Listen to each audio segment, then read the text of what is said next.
क्रोध की पराजय होना आसान कार्य नहीं है, बड़ा कठिन कार्य सा लगता है। समझ में आ रहा है विषय? नहीं समझ में आ रहा? ऐसे सरल विषय है। आगे, इस प्रतिकूलता में भी भूखे भूकणों का साहस अद्भुत है। त्याग तपस्या अनूठी, जन्मभूमि की लाज, माँ पृथ्वी की प्रतिष्ठा दृढ़ निष्ठाओं के बिना टिक नहीं सकती, रुक नहीं सकती यहाँ। युद्ध पूर्ण हो चुका है, थक चुके हैं, भूखे हैं वे भूखंड, उनका साहस भी अद्भुत है। न्याय के पक्ष के लिए जो लड़ रहे हैं, धर्म की तरफ से जो लड़ रहे हैं, जो योद्धा हैं, उनका साहस सामान्य नहीं होता है, बड़ा अद्भुत होता है, बड़ा अद्भुत होता है। धर्म का पक्ष लेकर के कोई यदि लड़ता है, जन्मभूमि की लाज, अपनी मातृभूमि की लाज, मां पृथ्वी की प्रतिष्ठा दृढ़ निष्ठाओं के बिना टिक नहीं सकती।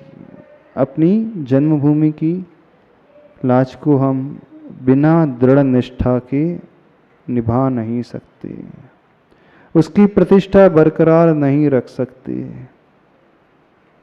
यदि जो हमने पाया है उसे वैसा ही रखना होता है तो व्यक्ति के भीतर दृढ़ निष्ठा और आस्था होना बहुत जरूरी है। बिना दृढ़ निष्ठा के यह संभव नहीं हो सकता। अच्छे कार्यों में विजय पाने के लिए, बुराई से लड़ने के लिए, अन्याय से ऊपर उठने के लिए, उन्हें पराजित करने के लिए, प्रतिकूलताओं को जीतने के लिए बहुत ज़्यादा दृढ़ निष्ठा की आवश्यकता होती है। दृढ़ जिसका विश्वास होता है वही व्यक्ति जीवन के इस रण क्षेत्र को जीत पाता है। जीवन भी हमारा एक युद्ध क्षेत्र है, जीवन भी एक संघर्ष है ना? और वही व्यक्ति जीत सकता है जिसकी दृढ़ आस्था होती है, क्योंकि प्रतिकूलताएं हमेशा रहेगी, हर एक के जीवन में आएंगी, कदम कदम पर आएंगी। अन्याय हम पर हावी होता हुआ नजर आएगा। अन्याय का पक्ष लेने वाले लोग, धूर्त किस्म के लोग हर मोड़ पर मिलेंगे। ढकेलने वाले, झूठ बोलने वाले, चोरी करने वाले, परेशान करने वाले, सताने वाले हमेशा मिलेंगे हमें। कहने का अभिप्राय, प्रतिकूलताएं जीवन में हर मोड़ पर आएंगी, लेकिन वही व्यक्ति इन प्रतिकूलताओं के ऊपर विजय पा सकता है जो दृढ़ आस्था से भरा हुआ है। प्रतिकूलता के क्षणों में घबराने की अपेक्षा अपनी आस्था को हम बढ़ाना सीखें, क्योंकि उसी दृढ़ निष्ठा के बल पर हम उससे लड़ सकते हैं। और वह दृढ़ निष्ठा नहीं है,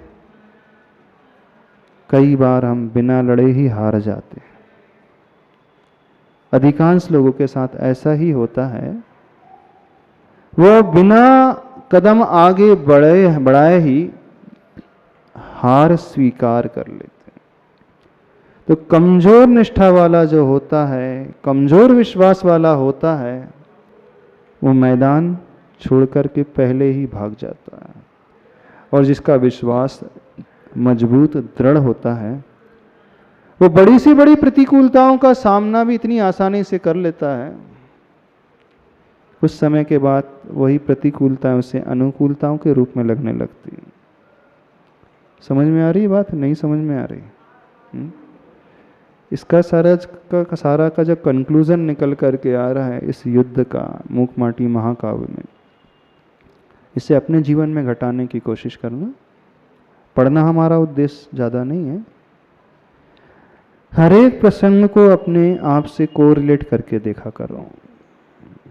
हर एक दृश्य को अपने जीवन के उन मोड़ों पर घटाना सीखो, तभी ये महाकाव्य हो, चाहे प्रथमान्यु ग्रंथ हो, चाहे ऐतिहासिक कोई ग्रंथ हो, चाहे किसी की जीवनी हो, चाहे बहुत पुरातन काल में घटी घटनाएं हो, चाहे वो रामायण की हो, चाहे वो महाभारत की हो, चाहे उस जमाने का युद्ध हो, वो लाखों वर्ष पूर्व हो चुका है, लेकिन वर्तमान में हमारे लिए कितना प्रासंगिक है। तब प्रासंगिक बनेगा जब उन घटनाक्रम से हम अपने आप को कोरिलेट करेंगे कि हमारे जीवन में कब कब ऐसे क्षण आते हैं जो एकदम प्रतिकूलता को लिए हुए होते हैं। और प्रतिकूलता एक ही नहीं आती है, एक साथ कई आती है।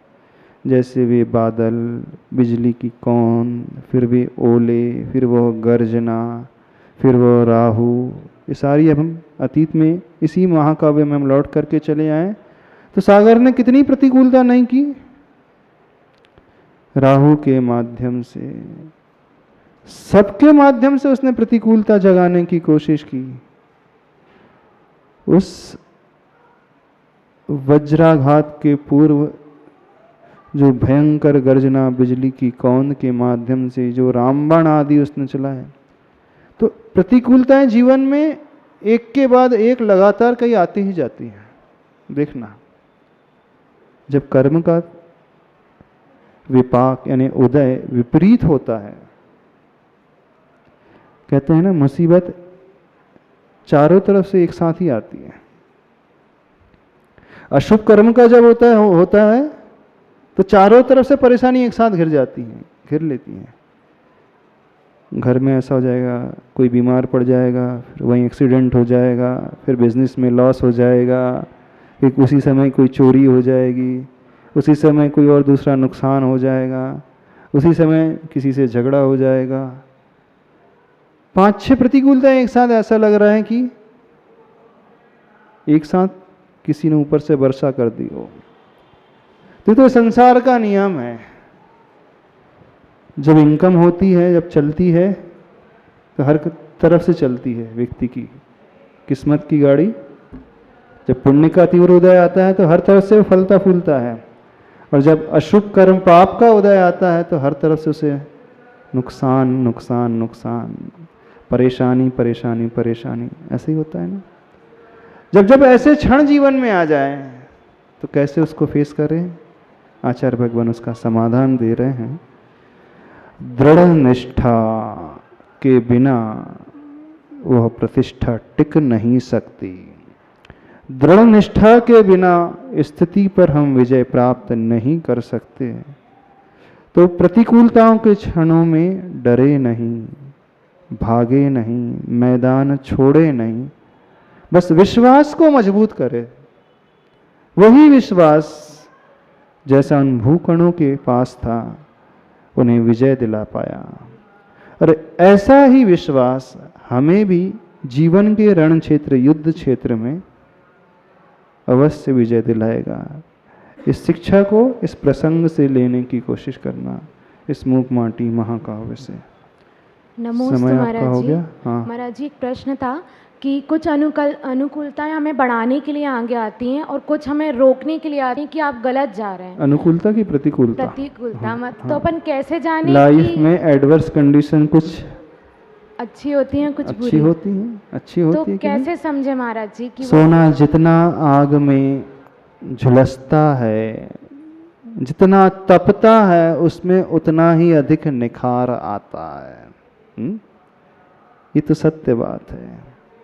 निगेटिव फिल्म को पॉजिटिव फिल्म बनाना होता है तो उसे डार्क रूम में भेजना होता है। बिना डार्क रूम में जाए वो पॉजिटिव फिल्म में कन्वर्ट नहीं होती है।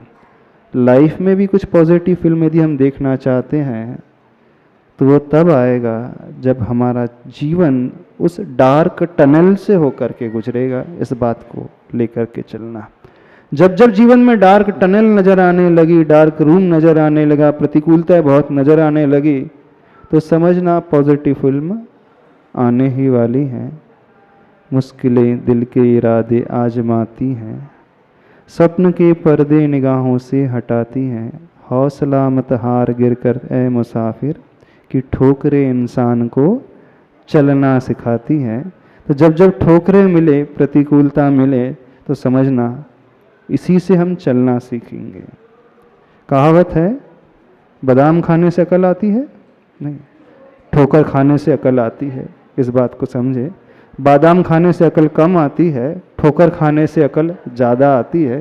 तो जीवन में जब ठोकर मिले तो समझना इससे हमारी अकल बढ़ेगी, जीवन कुछ अच्छा नजर आएगा। आज इतना ही रखते हैं। बोलिए आचार्य गुरुदेव श्री विद्यासागर जी महाराज की। Page number 252।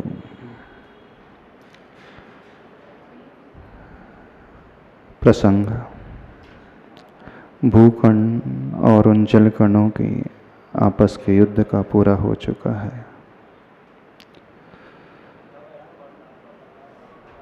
Last para.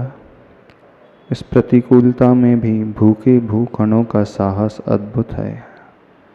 त्याग तपस्या अनूठी, जन्मभूमि की लाज, माँ पृथ्वी की प्रतिष्ठा, दृढ़ निष्ठाओं के बिना टिक नहीं सकती, रुक नहीं सकती। यहाँ लुट जाती तभी की इस विषय को स्मृति में लाता हुआ, उपास्य की उपासना में डूबता हुआ शिल्पी, किसी बात की मांग नहीं की आज तक। इसका अर्थ यह नहीं कि यहाँ कोई पीड़ा ही नहीं है, अभाव का अनुभव नहीं हो रहा हो। हाँ, अर्थ का अभाव, कोई अभाव नहीं है, और प्रभु से अर्थ की मांग करना भी व्यर्थ है ना। जो आपके पास है ही नहीं, रखना चाहते ही नहीं, उसकी क्या मांग। परंतु परमार्थ का अभाव असह्य हो उठा है इसमें विभो, इस अभाव का अभाव कब हो। समझ में आ रहा है क्या चल रहा है? बहुत अच्छा चिंतन दिया जा रहा है। वे भूकण जिन्होंने अद्भुत साहस के माध्यम से उन जलकणों से युद्ध किया, उनकी त्याग तपस्या बड़ी अनूठी थी। जन्मभूमि की लाज, माँ पृथ्वी की प्रतिष्ठा, बिना दृढ़ निष्ठा के टिक नहीं सकती, रुक नहीं सकती। यानी अपूर्व दृढ़ निष्ठा के माध्यम से उन्होंने उस युद्ध को किया, दृढ़ साहस के माध्यम से, और धरती माँ की लाज रख ली। पेज नंबर 253, आगे की यात्रा देखते हैं। लुट जाती तभी की इस विषय को की स्मृति में लाता हुआ, उपास्य की उपासना में डूबता हुआ शिल्पी, किसी बात की मांग नहीं की आज तक। शिल्पी अब उस परिसर में जहाँ उसने कुंभ को रखा था, उन्हीं कुंभों को नष्ट करने के लिए बादलों के माध्यम से जलकणों की वर्षा होनी थी, ओलों की वर्षा होने शुरू हो गई थी। लेकिन वो जलकण पृथ्वी लोक तक नहीं आ पाए, बीच हवा आसमान में ही बिखर करके रह गए। भूकण युद्ध जीत चुके हैं। इस सारे घटनाक्रम को देख करके अब शिल्पी अपने उपास्य की उपासना में डूबता है। उपास्य ने जिसकी उपासना की जाती है प्रभु, वो उपास्य कहलाते हैं। उपासक पूजा करने वाला कहलाता है, और उपासना पूजन कही जाती है। तीन चीजें होती हैं, उपास्य, उपासक और उपासना।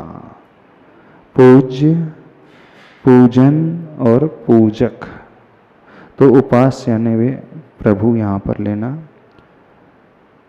उस उपास्य की वो उपासना में डूब गया, उस चिंतन की धारा में डूबता हुआ शिल्पी किसी बात की मांग नहीं की आज तक। प्रभु की उपासना तो बहुत की उसने, लेकिन उस उपासना के बदले में मुझे यह प्राप्त हो जाए, कोई आकांक्षा उसने नहीं रखी। इसका अर्थ यह नहीं कि यहाँ कोई पीड़ा ही नहीं हो, उसने मांग नहीं रखी, पर इसका अर्थ यह मत समझ लेना कि वो हमेशा सद्भावों में ही जीता आया हो, उसे कोई अभाव ही ना हो, कोई पीड़ा ही ना हो। प्रतिकूलता तो उसके पास भी बहुत सारी थी, अभाव और पीड़ा उसके पास भी कम नहीं थे, लेकिन ऐसी प्रतिकूलता होते हुए भी उसके मन में कभी ये भावना नहीं आई कि मैं उपासना कर रहा हूँ अपने उपास्य की, प्रभु की आराधना कर रहा हूँ, उस आराधना के बदले में मेरी पीड़ा दूर हो जाए, मेरे दुख कम हो जाए, मेरे अभाव जो मुझे पीड़ित किए हुए हैं वे सद्भाव में बदल जाएं। यानी पूर्ण निकांक्षित होकर के अपने उपास्य की उपासना वो आज तक करता हुआ आया है, लेकिन पीड़ित होते हुए, दुखी होते हुए भी कभी मांगने की भावना उसके भीतर पैदा नहीं हुई। बहुत बड़ी बात होती है जब जीवन में कष्ट हो, हम भगवान की आराधना करें और अंदर से भाव पैदा ना हो, कष्ट दूर हो जाए, प्रभु दुख दूर हो जाए। अधिकांश लोग के मन में भाव आ ही जाता है, भक्ति करता है तो आ ही जाता है। अब भगवान बहुत हो गया है, सहन शक्ति के बाहर हो रहा है, अब तो कुछ कृपा हो ही जाए, अब तो कुछ अनुकंपा आपकी हो जाए, आशीर्वाद मिल जाए, मेरे दुख थोड़े तो कम हो जाए। प्राय हर एक को आ जाते हैं, विरले जीव होते हैं जिन्हें ये भाव नहीं उत्पन्न होता है। सब कुछ करते हैं लेकिन रंच मात्र भी 1% भी आकांक्षा नहीं, इसके बदले में हमें मिल जाए। पर वह शिल्पी बड़ा अद्भुत है। अभाव का ऐसा नहीं है कि यहाँ कोई पीड़ा ही नहीं हो, अभाव का अनुभव नहीं हो रहा हो, नहीं। शिल्पी के, कुंभकार के जीवन में तो हमेशा अभाव ही रहते हैं, उनका जीवन ही इस प्रकार का रहता है। हाँ, अर्थ का अभाव कोई अभाव नहीं है, और प्रभु से अर्थ की मांग करना भी व्यर्थ है ना। पैसे का अभाव वो अभाव कहलाता नहीं है, पर सबसे ज़्यादा आप लोगों को पैसे का ही अभाव खटकता है, गरीबी ही व्यक्ति को खटकती है। पर शिल्पी क्या कह रहा है, उसका चिंतन क्या कह रहा है, अर्थ का अभाव कोई अभाव नहीं होता है। अभाव तो वो है जो मानसिक रूप से व्यक्ति को अशांत कर दे, और प्रभु से अर्थ की मांग करना भी व्यर्थ है ना। क्या प्रभु से हम पैसा मांगे जो आपके पास है ही नहीं, रखना चाहते ही नहीं, उसकी क्या मांग। भगवान के पास है धन, पैसा है, अर्थ है, प्रभु के पास नहीं है। हाँ, जब यदि ये कहा जाए कि भगवान के पास अर्थ नहीं है, फिर क्यों जाना भगवान के पास। बहुत सारे लोग यही कहते हैं, खासकर जैनों के लिए ये कहा जाता है कि जैनों के भगवान तो स्वयं वीतरागी हैं, निर्ग्रंथ हैं, दिगंबर रहते हैं, उनके तन पर वस्त्र नहीं है, जिनके पास खुद कुछ नहीं है वो क्या देंगे आपको। इस कारण किसकी पूजा करो, सरागी की करो, बढ़िया फलाने देव की कर लो, फलानी देवी की कर लो। कई जैन श्रावक भी कहे हुए पाए जाते हैं, कई जैन साधक भी ये कहते हुए पाए जाते हैं कि भगवान महावीर तो निर्ग्रंथ हैं, निष्परिग्रही हैं, जिनके पास स्वयं धन नहीं है तो हमें क्या दे देंगे। इस कारण वीतरागी नहीं, सरागी के पास जाया करो आराधना करने के लिए, कष्टों को दूर करने के लिए उनके पास जाया करो। दुकान यदि चलवाना हो, पैसा यदि चाहते हो तो बोले किसकी पूजा करो, उनके व्रत उपवास करो, ऐसे कहते हुए पाए जाते हैं। पर ये ठीक कथन नहीं है। यत्र भावः शिवम दत्ते द्यौ की दूर वर्तनी। जिन भावों से शिव पद, कल्याण पद, मोक्ष पद, शाश्वत पद, अनंत सुख का पद मिल जाता है, स्वर्गीय सुख कितना दूर है उसके लिए। यदि जो ऐसा तर्क रखता है समाज के सामने, दुनिया के सामने, दुनिया तो भोली भाली होती है, जनता स्वाध्यायशील नहीं होती, पढ़ी लिखी नहीं होती है, वो वैसे ही परेशान रहती है। उसके सामने ऐसा तर्क प्रस्तुत कर दिया जाए तो वो बहुत जल्दी झांसे में आ जाएगी। लेकिन जो लोग ऐसा तर्क रख रहे हैं, शायद उन्होंने भी धर्म को, उपास्य को, प्रभु को, भक्ति को, पूजा को समझा ही नहीं। ये भक्ति मुक्ति भी देने वाली और भुक्ति भी देने वाली है, अपने आप बिना मांगे देने वाली है। यह लॉजिक नहीं लगाना चाहिए कि भगवान स्वयं निर्ग्रंथ है, उनके पास पैसा नहीं तो हमें क्या देंगे। ऐसे भगवान हमें देते ही कहाँ हैं?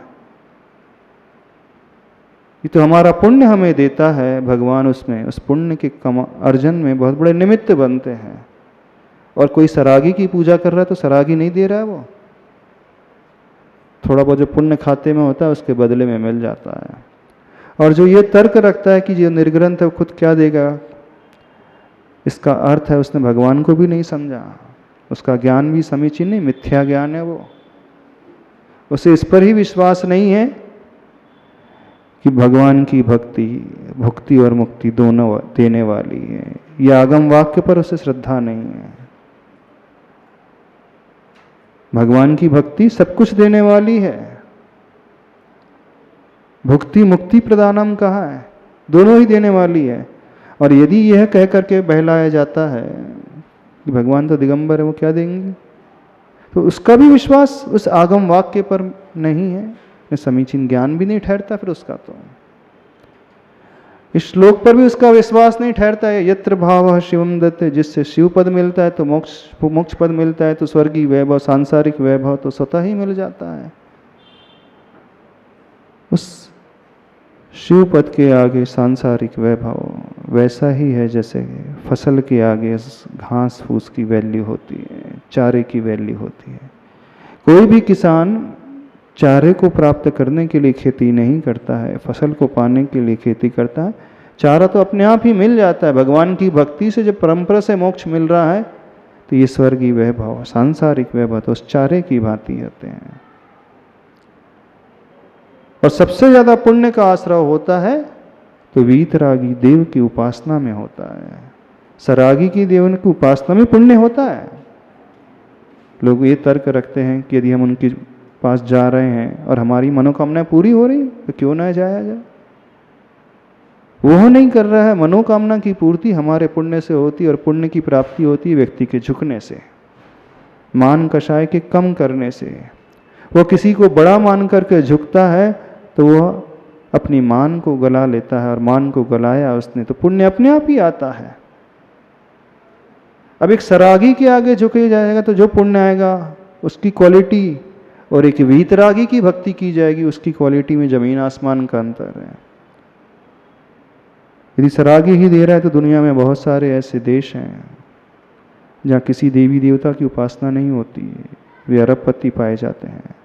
अरब कंट्रीज में जाकर के देख लो, वो किसी देवी की आराधना नहीं कर रहे, किसी देव की आराधना नहीं कर रहे हैं, फिर भी पैसा है वहाँ पे। जर्मनी आदि यूरोपियन कंट्रीज में जाकर के देख लो, जापान आदि वहाँ पर जाकर के देख लो, वो किसी भगवान को नहीं पूछते पैसे के लिए, धन के लिए, किसी अन्य देवी लक्ष्मी देवी आदि की आराधना नहीं करते, फिर भी उनके पास पर्याप्त अथाह धन का भंडार है। तो धन की प्राप्ति और देवी की आराधना, देव की आराधना दोनों में कोई रिलेशन ही नहीं है। धन की प्राप्ति होती है पुण्य से, और पुण्य की प्राप्ति होती है झुकने से। जितना झुका जाएगा, जितना नम्रता का भाव लाया जाएगा, उतना ही पुण्य होगा प्राप्त, और वो पुण्य हमें देने वाला होगा। अब रही बात, यदि झुकने से ही सब कुछ मिलता तो फिर हम खंबे के आगे भी झुक जाएं, हाँ तो मिल जाएगा, पुण्य मिल जाएगा। आप रोज इसकी पूजा करना शुरू कर दो। कौन है, क्या है ये, पेंसिल है ना, कर लो, इसकी आरती उतारो, रोज इसकी मूर्ति बना लो, फोटो खींच लो, गारंटी दे रहा है पुण्य बढ़ेगा, बिल्कुल गारंटी दे रहे हैं।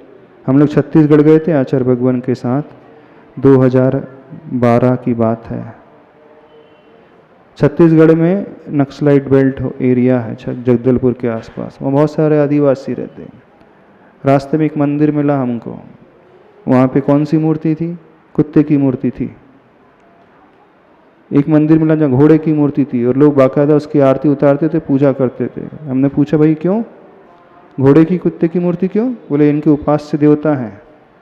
अब भील लोग हैं, आदिवासी लोग हैं, तो आप तो उस घोड़े की मूर्ति को बना लो, रोज पूजोगे देव मान करके, तो ही पुण्य मिल जाएगा। पुण्य ये नहीं देखता कि आप किसके आगे झुक रहे हैं, पुण्य देखता तुम्हारी कसाई कम हो रही है ना, बस हो जाएगा, हो जाएगा, बिल्कुल हो जाएगा। आप इसको देवी मान करके आराधना करने लगो, गारंटी पुण्य मिलेगा, मांग भी पूरी हो जाएगी, मनोकामना भी पूरी हो जाएगी, हम गारंटी दे रहे हैं।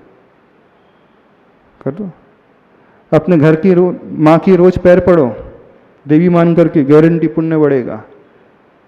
किसी के भी पैर पड़ना शुरू कर दो ना। राजस्थान में एक मंदिर है, वहाँ मोटरसाइकिल की पूजा होती है, बुलेट की पूजा होती है, होती है, हमने देखा है। तो पुण्य कर्म भगवान को नहीं दिखता, देव को नहीं दिखता, वो तो झुकने वाले व्यक्ति को देखता है, उसकी मंद कषाय को देखता है, तो उसके अनुसार वो अपने आप बंध जाता है। लेकिन जब सच्चे वीतरागी प्रभु के आगे झुका जाएगा तो वहां जो पुण्य की क्वालिटी बनेगी वो अलग प्रकार की, और वह पुण्य व्यक्ति को सब कुछ देता है।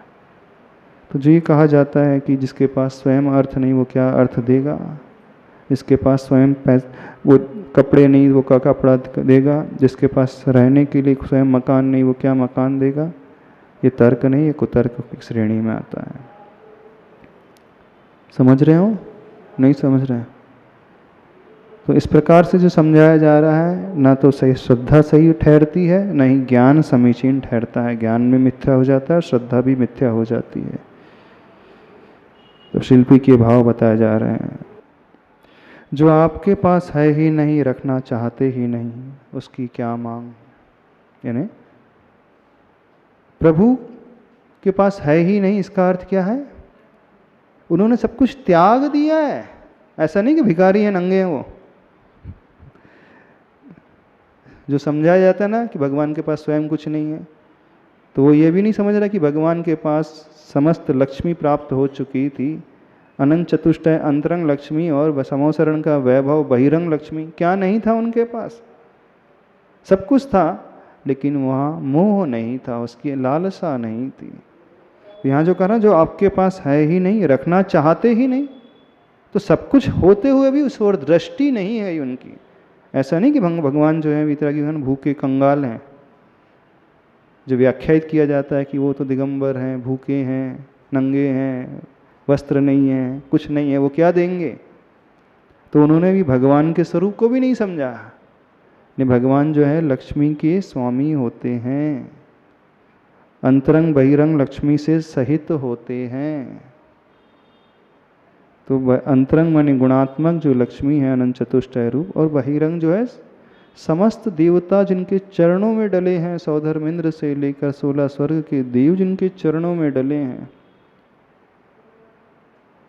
असंयम अवस्था में जिन्होंने सारी पूर्ति किया, क्या उन्हें कोई कमी है? कमी तो उन्हें कोई है ही नहीं, पर उन्होंने सब कुछ त्याग दिया है। तो ऐसी व्याख्या जो की जाती है वो बहुत गलत व्याख्या है। जो आपके पास है ही नहीं, रखना चाहते ही नहीं, इसकी क्या मांग? यानी प्रभु ने जिसे तुच्छ समझ करके छोड़ दिया, उसे मांगना चाहिए भगवान से। पर व्यक्ति की आवश्यकता थी तो व्यक्ति मांग तो लेता है। सपोज अपन कह रहे हैं भगवान के पास सब कुछ है, अच्छा भगवान को देना चाहिए कि नहीं देना चाहिए? दूसरे एंगल से अपन सोचते हैं देना चाहिए। यदि इतना ही प्रिय था फिर तो उन्होंने त्यागा क्यों उस परिग्रह को? क्यों छोड़ा उस परिग्रह को?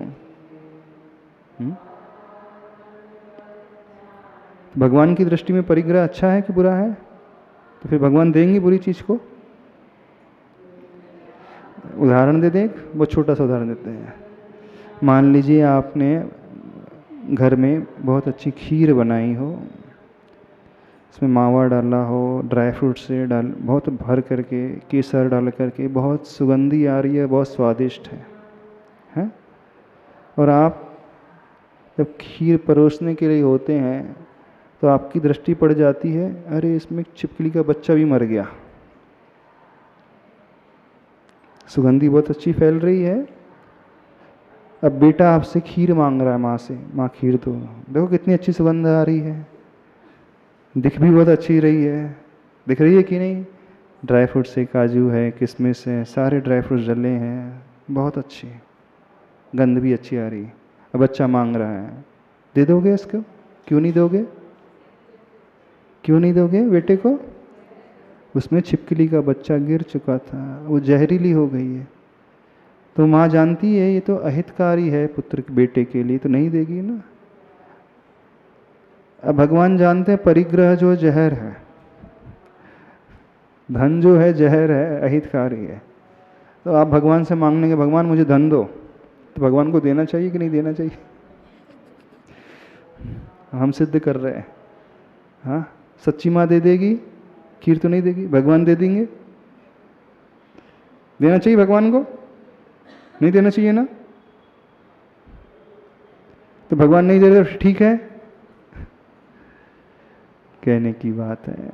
भगवान देते नहीं हैं, तो हमारा पुण्य हमें दे देता है।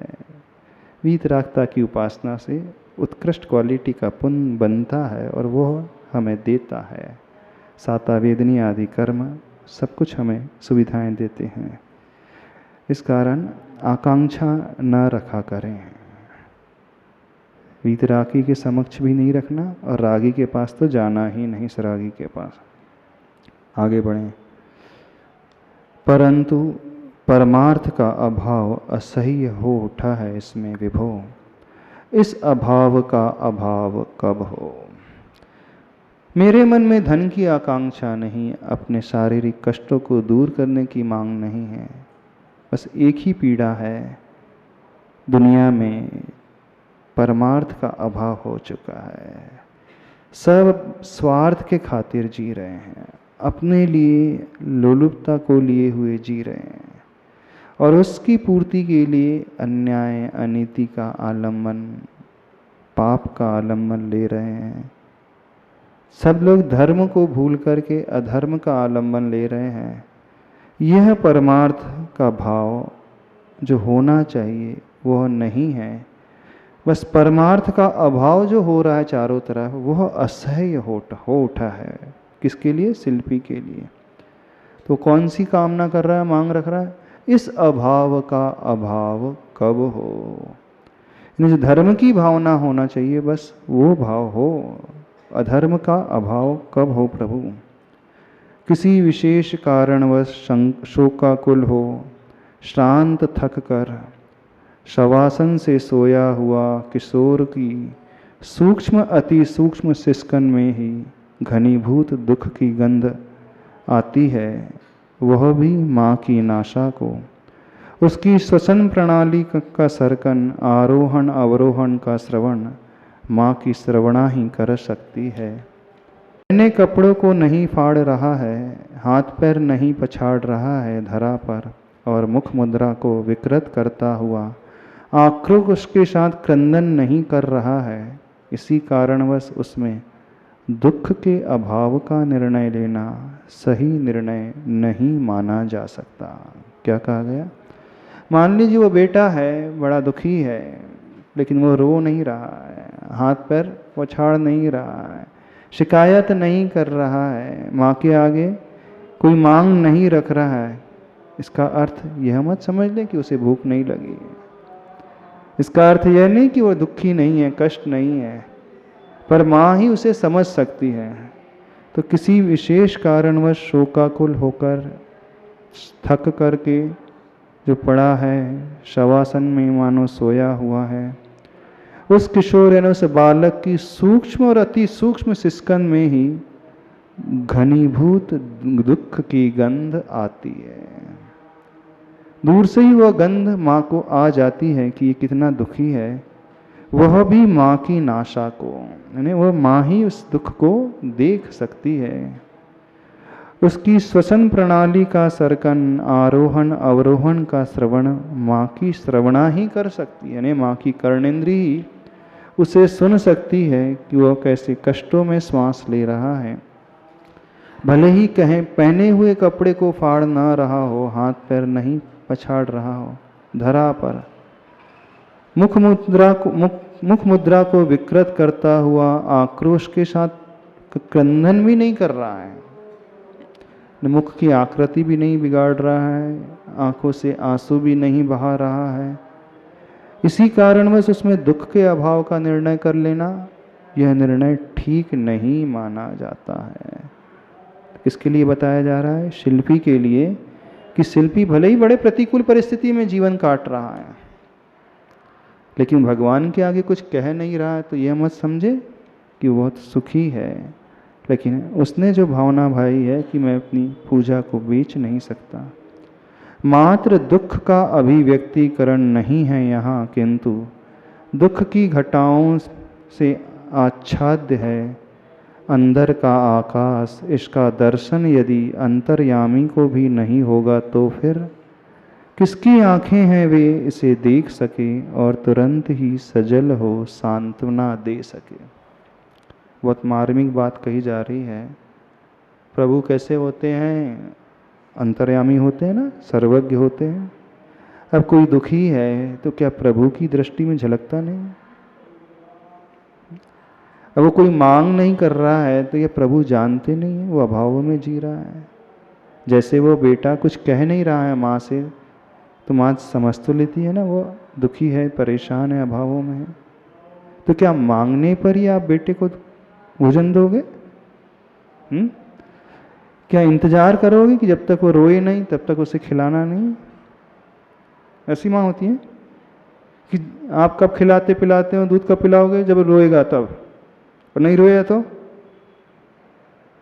कैसी माँ होती है? कैसे पालते हो अपने बच्चों को? रोने पर खिलाते हो? ये आजकल तो बात ही अलग है। बेटा आगे आगे माँ पीछे पीछे।